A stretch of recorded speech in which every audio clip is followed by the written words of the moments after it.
and welcome to the Business Growth Show, where we talk about all components of business and how to utilize them for exponential growth. My name is Athin. I'm a business growth expert who help business owners grow and scale to create wealth and freedom. Today, I have an awesome guest. Her name is Nini Tolson, and she's a confidence coach specialist in emotional intelligence. And in 2010, Nini was involved in an aircraft accident for 2.5 years. Nini went through 3 major reconstructive surgeries, leaving her with a permanent disability, financial instability, and emotional trauma that led her to wanting to end her life. And in 2012, at 4 months pregnant with close to 3 miscarriages, she lost her job and was forced to leave the country she was living in. After many challenges, once in Australia with her husband, their life changed temporarily, their strategies worked, and their clients were reporting millions of dollars in cost savings and new sales. And more challenges occurred in her life. And then with a relentless and never give up attitude, Nini leveraged her tools in emotional intelligence and opened new marketplaces in Taiwan, Australia, and the United Kingdom through a discipline and determination to succeed and refusing to let anything stop her. Nini built a multiple 7-figure business that survived the exit of an international franchise in the mindset of the COVID crisis. And as a confidence coach, Nini's clients come to her for 3 things, which is clarity, confidence, and cash flow. And the Tolson Institute, the consulting company Nini co-founded in 2010, has now consulted more than 25,000 business people globally, delivered over 6,500 case studies into emotional intelligence, and provides services to Fortune 500 companies and privately owned million and billion-dollar businesses. Welcome, Nini Tolson, and thank you for being on my show. Hi. Very happy to join you today. And then, very excited to share about some of my, expertise with your audience. So thank you for having me. Yeah, you're very welcome, Nini. It's going to be an amazing show, I'm sure, for everyone watching and listening today. So firstly, you're a successful entrepreneur. Just for those people who don't know who you are, please introduce yourself by telling us a bit more about you and your journey. Well, I think, as you mentioned before, in 2010, very unfortunate, I had a plane accident. And I think that accident really changed my life completely, left me with a permanent disability. And I think was that emotional pain for 2.5 years. I lost my job and, experienced 3 times of miscarriage. So I think after that, I went back to Taiwan. I tried to rebuild my life. I work on really reinventing myself in both personally and professionally with a lot of new skills. I think back then, the real big moment for me is that I realized that I didn't want to stuck in the past. 2.5 years, I think that's long enough. I say to myself, it's time to wake up. So together with my husband, we decided to start a business in Australia. But it was really tough at the beginning, from being a cabin crew, which is I never done any other job except serving chicken and beef. So really I have to, develop different mindset, different strategy, and different new skill set.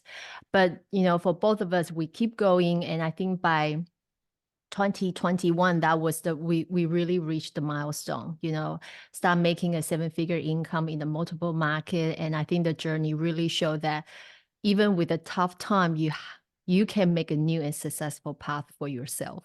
I think that was one of the biggest learning for me in my life.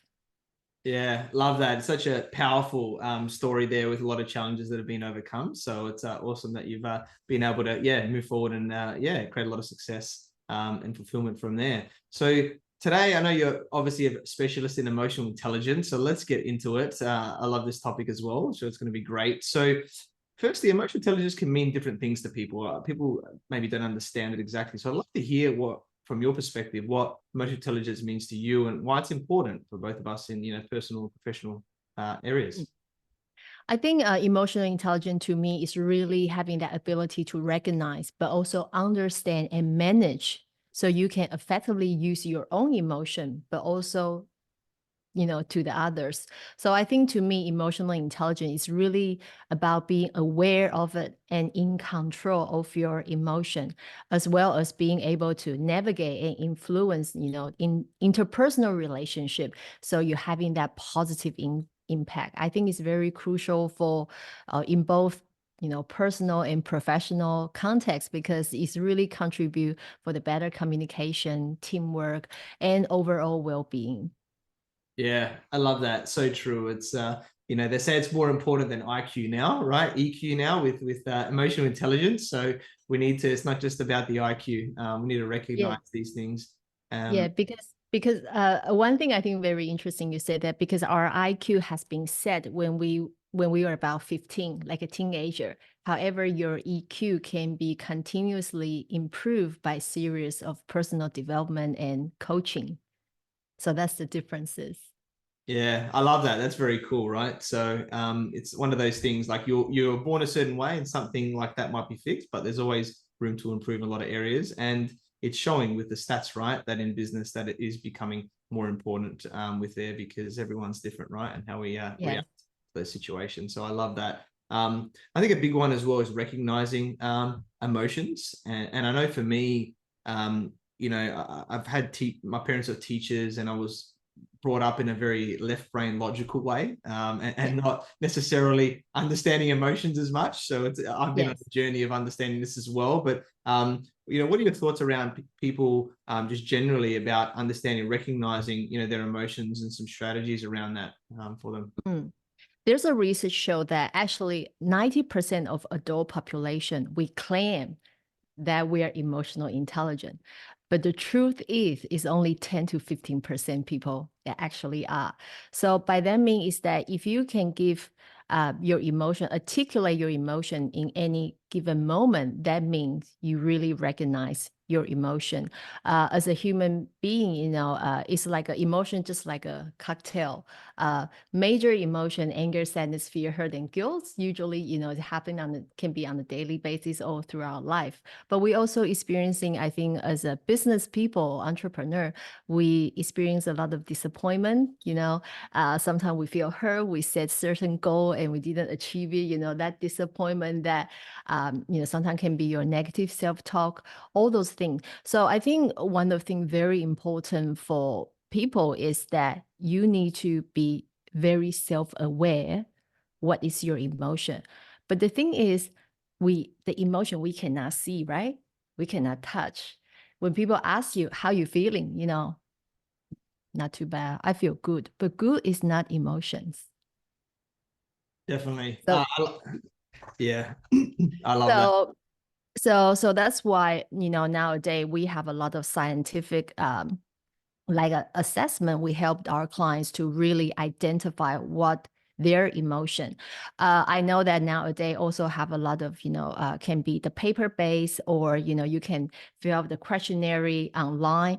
However, they have some benefit, but also, you know, some of the bias, because all of us, we all want to make sure we look very good when we taking the exam or assessment. So they always have a little bit bias there.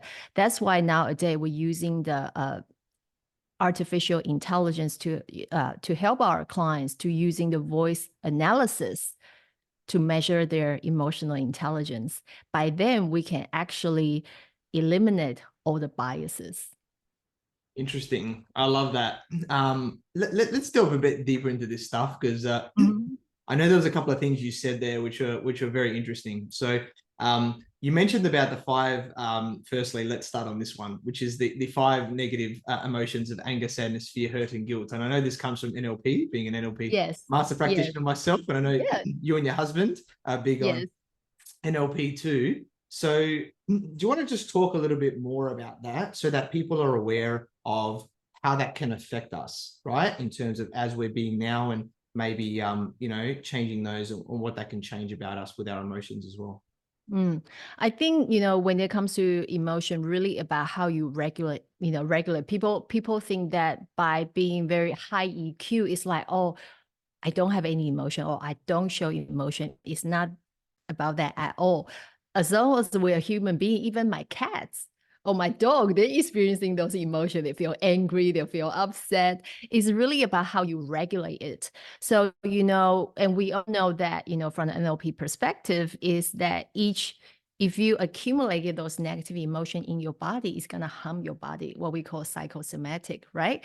You know, the anger create, you know, high cholesterol, you know, heart attack. And actually the sadness also lead to the depression, all the thing. And we know that nowadays, you know, a lot of people experience suffering, anxiety, depressions, all the things. It's all about those negative emotion building up.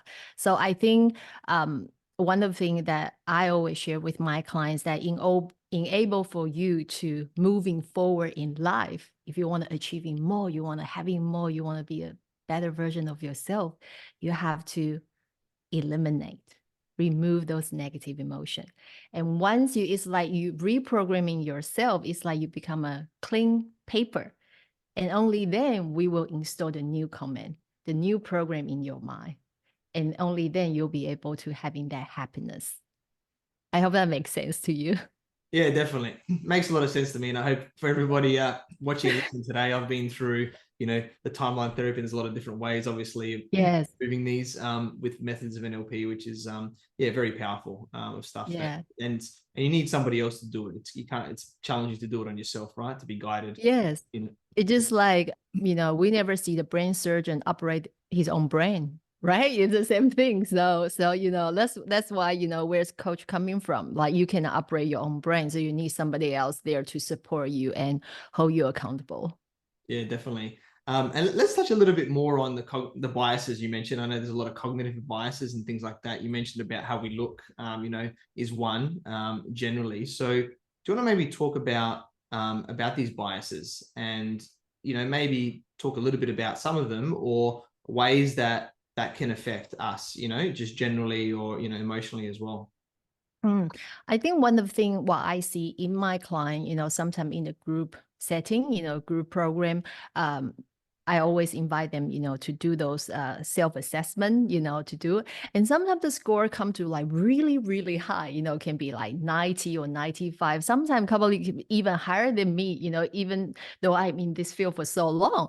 And then that means it's not matching your reality because if you are really that good, you're probably making million and billion of dollars. So one of the things I see the biases is that a lot of people overestimate their strength. Or can be limitation as well. So that's one of the bias because like I said, we always want to look good when the exam coming out the score. So I always share with my clients, remember when you're doing those assessment, you have to make sure I want you to imagine it's on your worst day. On the worst day, how you're going to react, because that's how we see the true you. So that is some of the bias is that people might overestimate or underestimate, can be both way. However, with the new way, with the AI technology, because we measure your voice and then decode your brainwave frequency. So that's really get to your subconscious level, so there's nothing can be lie. The report come out is 99% of accurate because you do the voice recording, you cannot deny. So there's no, writing the paper or anything. It's all through your voice analysis. And by that's increase the accuracy of measure your emotional intelligence. And we found that by doing that, our clients get more accurate, assessment and also through the coaching itself. Yeah, I love in that. the outcome. Yeah, awesome. Let's talk more about this now because AI is obviously massive and it's growing daily with a lot of things now and how it's being applied to things. So talk more about this, voice analysis, brainwave frequencies you're talking about with the AI in terms of sort of how does it work and I guess the benefits, right, of doing this and how that's going to then allow us to be better in what we're doing. I think in the traditional psychologies, what we talk about is that people come to psychology is because you're broken, you need to be fixed. Like let's remove all the negative part of those emotions. However, I think the newest way is that we also want to help the clients to identify their talents, their strength. So with the new technology is that when you do the 90 second, it only take you 90 seconds. You do the recording on your phone and our headquarters will generate a report. And with this report, we can identify your stress level. I believe everybody having the stress. And we know that with the stress management, that actually is part of the emotional intelligence, because if you couldn't manage your stress, it's gonna impact your performance. So we can measure your stress level. We can also measure your personality trait. What is your strength and what is your weakness? How can we use more of your strength so you can become more successful. It also tells us about your communication style. We know that 85% of your happiness is come from the people around you, you know, how good you connect with other people. And a lot of people struggling with that. You know, it can be the leader, it can be the father, mother, or, you know, the family. So we can measure that as well, but also we can measure your core and frequent emotions. That's, you know, earlier we're talking about, you know, those emotions, we cannot see it. We can feel it, but a lot of people, what they struggle is they cannot articulate those words. So with this technology, we help those, you know, we help the clients to better understand on the, you know, daily basis, what is the frequent emotion you have experiencing and how those has impact your performance. With the core emotion, which is very interesting, with this technology, we can measure your emotional blueprint. So what does that mean?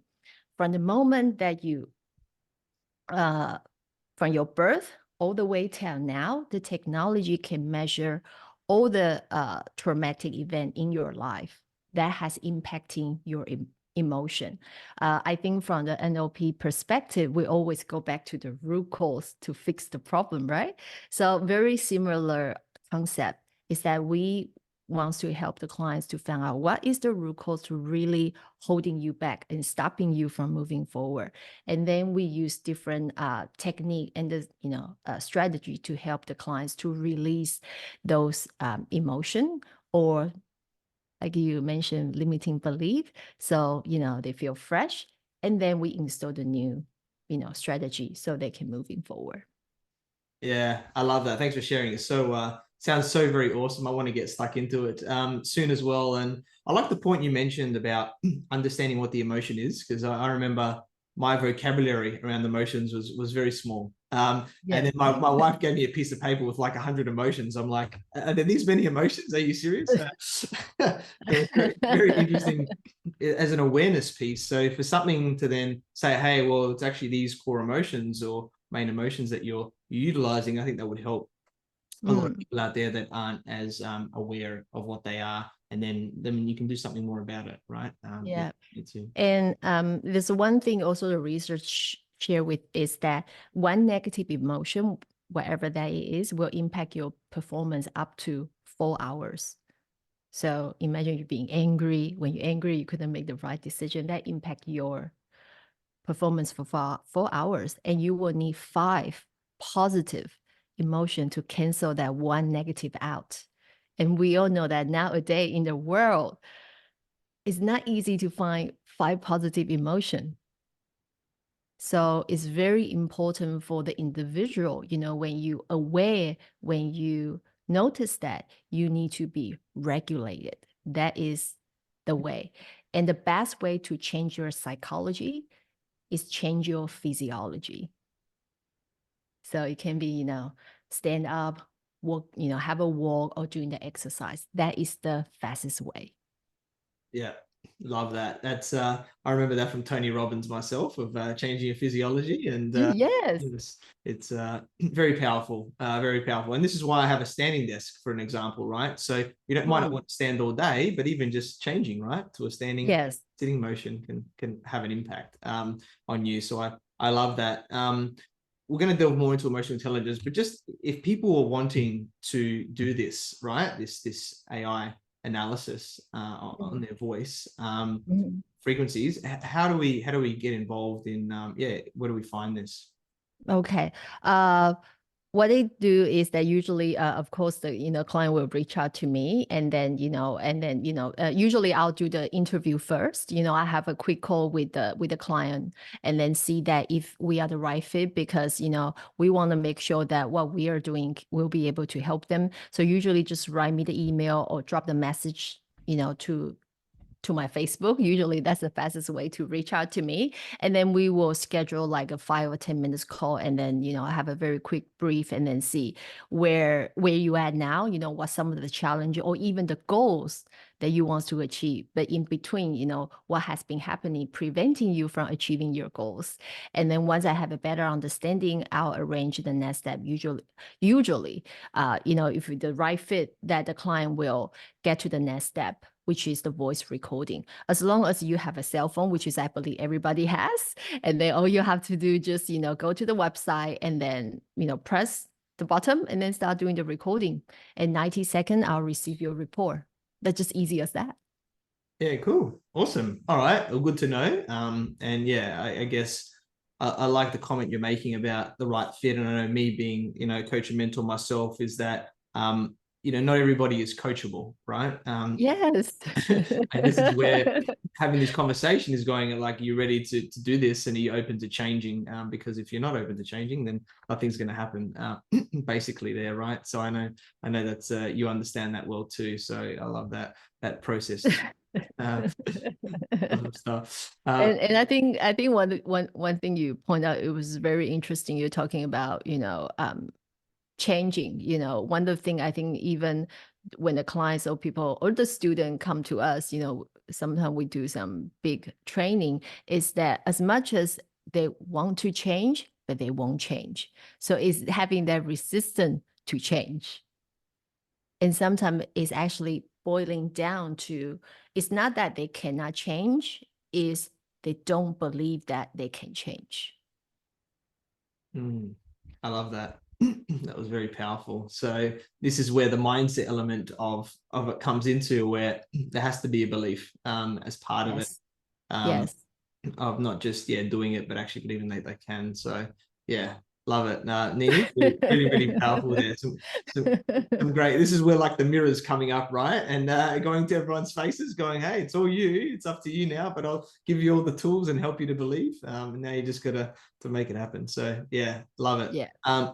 So let's talk about managing emotions now, because I know that I can get certain emotions can come quite strong, right? Especially the strong ones, let's call it, right? Whether it's maybe anger or there's anxiety, that's a couple there. So how can we manage this in a healthy way without impacting, I think first of all, like I mentioned, I think that self-awareness is very, very important. One of the things I ask my clients to do first is that, because you need to bring in that awareness. So all you have to do first is journal is very important. For the beginner, first of all, identify what's trigger you. One thing I always say, if you cannot name it, you can't tame it. You don't know what you're working on. So the first thing, you need to write it down on the paper, so you're having that awareness. Okay, maybe 7:30 a.m. This is what happened. The trigger. What trigger you, and what's the emotions present? And once you having that, sometimes what we can see is there's certain patterns there. It can be certain things that really trigger you. One of my clients, as an example, she knows that when she get really upset and irritated was when she hear her boss voice, or even the message ding dong on her phone. She saw the name of it. That is her trigger. So for her, we need to find a way to navigate, because, we cannot kick off the boss, right? Because he pay her bills, but because we cannot change him. So she has to change her, how she see things, how she react. So the first thing, very important, you have to have that awareness. You need to know, what's the trigger, and only then you will be able to manage it. It can be certain, you have to break that pattern. It can be every time with her example, she said every time when she's so upset, she want to eat sweet, because that's how she cope with the stress. But that is not a good way, because she said to me, she keep gaining the weight, and that's not healthy. So what can she do instead? Like I say, changing the physiology. So she will stand up, she will leave the office, go downstairs, and can get a healthy herbal drink instead than the sweet, and go upstairs. So once she have that, changing the environment, or changing, having break that pattern, she actually feel more relaxed. So she have different perspective when, even the boss sending her the message, she know how to respond in a different way. So that's very important. I think also found an alternative way to managing that.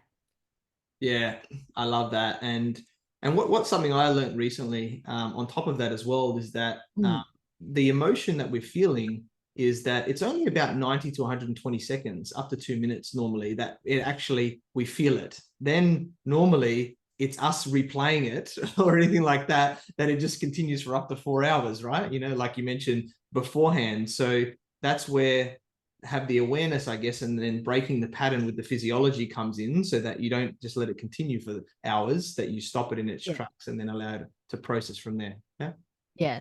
Because with the emotion, sometimes those emotions can manifest the actions. Like I said, you know, when we're angry, when we're upset, we couldn't make the right decision. We couldn't make clear, you know, what do we need to do. And those are with this that impact, you know, the different consequences or circumstances. And then usually it turns out the outcome is not what we want. Yeah, no, I love that. It's so true. So let's talk about empathy now. I think this is an important one, you know, with understanding that. So let's just say people are, you know, maybe wanting to develop this and get better with their empathy. What are your thoughts around this, and how that could help us, you know, with our emotional intelligence as well? I think one of the things that people can start doing with the empathy is that, you know, creating a new habit with the actively listening skill. You know, one of the things that we notice that, you know, you having the wife as well, like me having the husband, sometimes it's very hard to even complete one sentence. Right? It's like you try to start, you know, having a conversation, or you try to express your thought, and then another party already cut you. So you don't having that empathy even in the active listening skill. And that is one of the very, very important thing. Like I say, 85% of your happiness really come from, you know, the relationship that you have with around the people around you. So with the empathy, that is, you know, by being actively listen, actually make people feel, hey, you know, I having that attention from another people, you know, that person actually listening to me. And usually that can increase more active communication. Empathy communication is always kind of, you know, get together. And I think with the empathy also very important in the leadership as well. I believe that, you know, with your customer, you know, a lot of in the business, or maybe can be in the leadership, empathy is very, very important, because if the leader don't have that empathy, it's very hard to lead a team, because the leader only focusing on what they want. They don't care about what the other teammate wants. That create a conflict. And when you're having the conflict, it's really hard to, you know, create the, how should I say, create a mission, you know, complete the mission that as a group want. That's one of the challenge that we see quite a lot when it comes to empathy. And a lot of CEO, this is a researcher, a lot of CEO, they're very intelligent, they're very smart, but their empathy is the lowest, because they only care about the dollars. Do this, do that, dollars. So now the new leader, what they need to start to learn is that creating that empathy in the team, you know, having that more harmonious feeling that actually create stronger and better team. Yeah, love that. So true. Completely agree there. And you touched a little bit on conflict there. I think it's important to talk about this a little bit more, because in business, there's always going to be conflicts. There's different personalities, different emotions can pop up, as we've been talking about here today. So yeah, how can we use some emotional intelligence, whether we're the leader or just generally, you know, in the workplace, to resolve them, right? So it doesn't, I guess, affect you know, performance and everything like that as well. I think one of the thing is, when it comes to conflict resolution, is that first thing, remaining calm under the pressures. You know, when the conflict comes, that's you know, people might bubbling with different emotions. You know, probably can be very aggressive, and you know, through the science that we do, you know, we have this, and I believe you probably heard that before. You know, each of us, we have a different style when it comes to facing the conflict. You know, how they want to react. So when you become more emotionally intelligent, you actually can remain calm under the pressure, but also, you know, with a different style of the employee, how can you interact with them? So in Asia, we say, so you don't lose their face. you still having, you still having that sparkle together. And I think, like I mentioned, active listening and understanding, I think that's very, very important, but also having that collaborative problem solving, which is very important. With the emotional intelligence, that's, also how we teach or help our clients to develop, is that how can you think, there's a thing is what we call golden rules. We heard that a lot, treat the other how you want to be treated. But now in the emotional intelligence, what we call is the platinum rule. So the platinum rule is treat other how they want to be treated. So that is come from very different way, which is, when it comes to conflict resolution, the more you aware about yourself, your style, but also more aware of others, you can implement those platinum rules. And then by that, the conflict will go down. You will find it much easier even when the conflict arises. Yeah, completely agree with that. And I've been definitely telling people the same thing, right? That we've all got different personalities and different ways that we process things. So understand different learning styles. There's a lot of different ways Yes. people are, even us from being, coaches, mentors, and trainers, right? Of how we make sure that everybody is on the same page, and the same within a team, right? We've got to get everybody on board, and then, fix those conflicts where needed as they come up. Let's talk a bit about implementing and practicing this, right? Like, let's just say, okay, we've done the diagnostic tool, like you mentioned with the AI, and we have something like where we're at, and we know where we need to focus on to do that.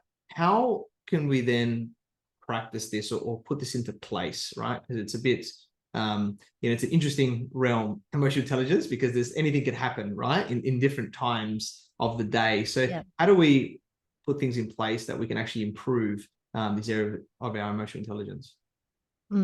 I think one of the thing, is always actually much easier or increase the likelihood of success when you're working with even mentor or a coach. Because one of the things that I see is that people easily, slide back to the old behavior, old thinking, old bad habit. So even though when, you having those assessment, where you're at, but the problem is you don't know how. Self-help book, I think it's good that when you do your self-study, but I think sometimes the implementation is the most challenging. It's like you need somebody to hold you accountable. So I think if I using me with my client as example, I think the most powerful is that we hold them accountable is because each session or each time we give them a different tasking, because everybody is different. You have different goal, I have a different goal, I have a different destination I want to go. So with that, first thing we need to be able to identify the gap. With this report, we see where you are at the moment.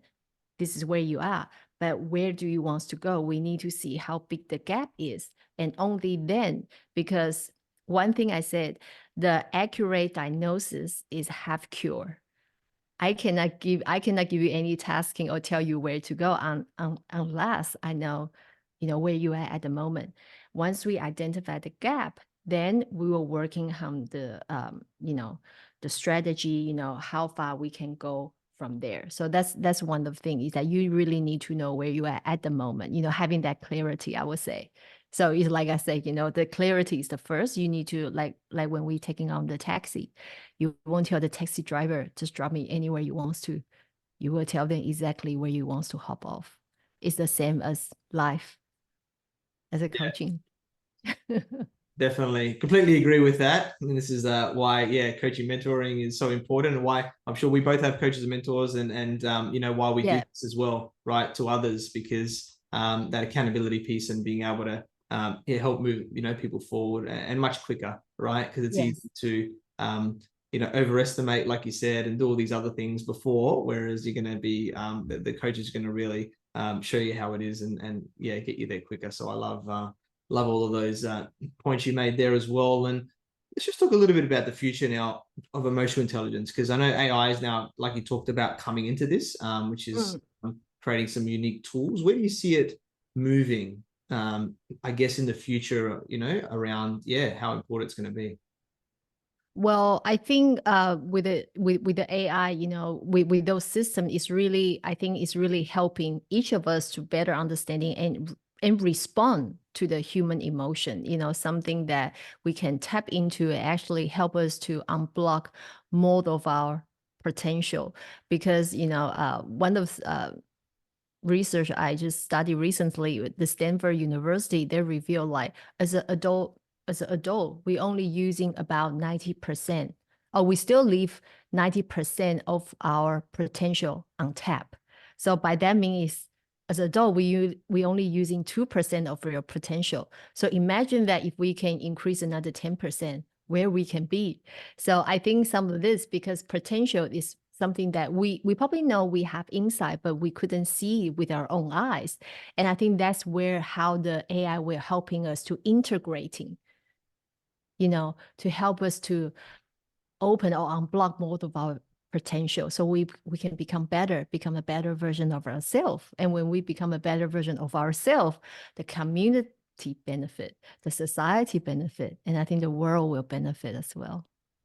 Yeah, completely agree as well. Love all that, Nini. Awesome stuff there. And yeah, you've shared so much gold with us today with everybody there. And I guess as we're starting to wrap up, what one key piece of advice would you like to give to all the entrepreneurs watching and listening today? I think one of the things is that having fun in your journey. I think that's very, very important. Having that, optimistic inside of you. I think life is like a mental game. We all having up and down challengings. I would say that the past 3 years, during those crises, definitely help us to think differently, see things differently. So I think having fun in the journey is very important. Um, we don't know how long we will live, can be 100 or 120. So it's such a long time. So I think very important, reflect on your day and, having fun during the journey. But the most important is always learn from your experience. I think that's very, very important. Love that. Completely agree. Very, very powerful stuff there, Nini. And yeah, we connected through our network. So I learned about your awesome journey from being, a flight attendant for 3 top airlines and then co-founding the Tolson Institute as a confidence coach specialist. And you're an amazing woman, with so much resilience. And I'm sure you'll continue to help business people globally with emotional intelligence results. And very grateful that we connected and look forward to working with you. So Nini, how can people find you and get in contact with you? People can definitely contact me through the Facebook, just type in Nini Tolson, or you can write to me at ninitolson.com, or you can go to my website, ninitolson.com as well. Beautiful. Awesome, guys. Definitely check out Nini, connect with her in all those methods there. It is in the show notes as well. And it's been a pleasure interviewing you, Nini. Thanks for being on my show. Thank you for having me, Athin. Thank you, everyone, for watching and listening to this show where we talk about everything on business growth. And please like, subscribe, and leave us a 5-star review. You can find me on LinkedIn, Facebook, Instagram, and YouTube as Athin Casiotis, or visit my website, athincasiotis.com. If you want to grow and scale your business, you can reach out to me on any platform to see if we're a good fit. I completely agree with you, or do I? The only way you know is if you tune in next time. So until next time, remember that our business grows when we learn skills and take action using them in spite of fear. So remember to design your growth and results.